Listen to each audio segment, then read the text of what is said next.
Bismillahirrahmanirrahim. Assalamualaikum warahmatullahi wabarakatuh.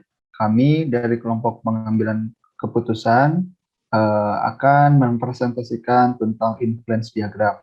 Adapun anggota kelompok kami terdiri dari yang pertama, Perkenalkan, nama saya Tela Masito dengan NPM 1830-112. Selanjutnya, Perkenalkan, nama saya Rona Dwi Mardiana dengan NPM 1830-126. Selanjutnya, perkenalkan nama saya Muhammad Hadi Siddiq dengan NPM 1830-129.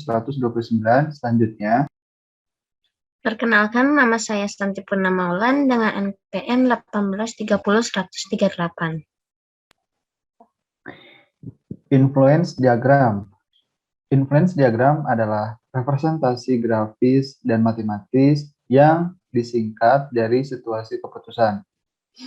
Dalam dunia engineering atau teknik, influence diagram adalah suatu alat untuk merepresentasikan dalam bentuk grafis dari suatu model keputusan yang digunakan untuk membuat perancangan model, pengembangan, dan pemahaman dari suatu sistem. Influence diagram sering digunakan untuk menggambarkan suatu pendekatan proses. Kata influence merujuk pada ketergantungan suatu variabel pada tingkat tertentu terhadap variabel yang lainnya. Karakterisasi sistem dapat digambarkan dalam influence diagram. Berikut adalah gambar yang menunjukkan kaidah diagram yang digunakan.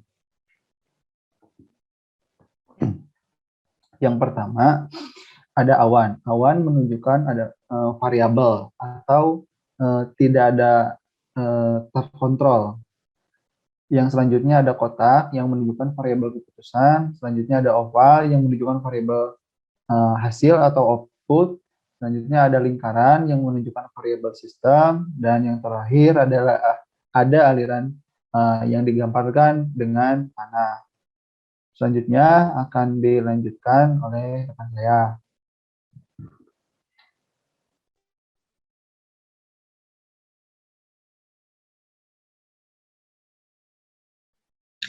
Ya, sebelumnya sudah dijelaskan oleh rekan saya secara singkat mengenai influence diagram, lalu notasi-notasinya.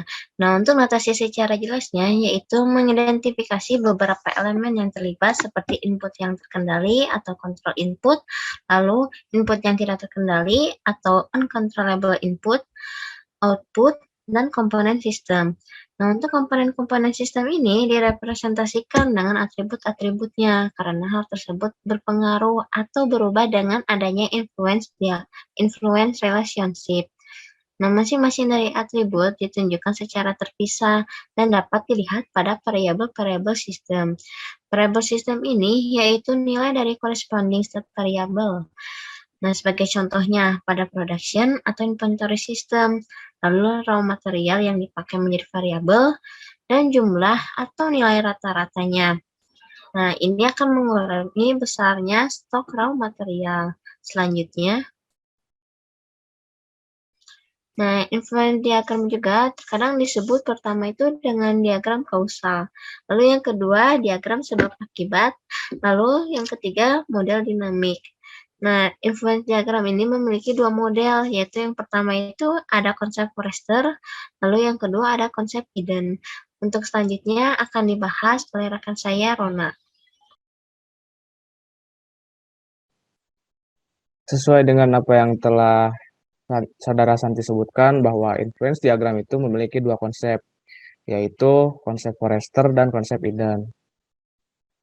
Untuk konsep Forrester, entitasnya itu berasal dari lingkungan atau yang kembali ke lingkungan atau disebut sink, yang digambarkan dengan simbol awan. Untuk parameter atau konstantanya digambarkan dengan lingkaran berhorizon. Lalu variabelnya digambarkan dengan lingkaran, state atau level digambarkan dengan segi 4, dan fungsi atau rate, equation atau decision function digambarkan dengan valve, lalu alirannya digambarkan dengan panah. Selanjutnya, konsep Eden akan dijelaskan oleh Saudara Tela. selanjutnya yang kedua yaitu ada konsep Eden.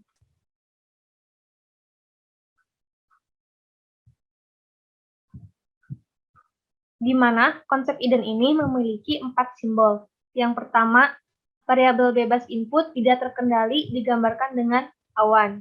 Yang kedua, variabel bebas input terkendali atau keputusan digambarkan dengan segi 4. Yang ketiga, variabel terikat komponen sistem digambarkan dengan lingkaran. Yang keempat, variabel terikat output digambarkan dengan oval atau elips.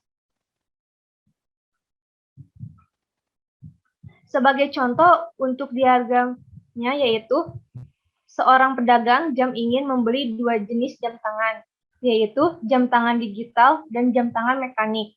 Untuk persediaan, dia menginginkan jumlah jam tangan yang dibelinya tidak lebih dari 25 buah dengan modal 4.200.000.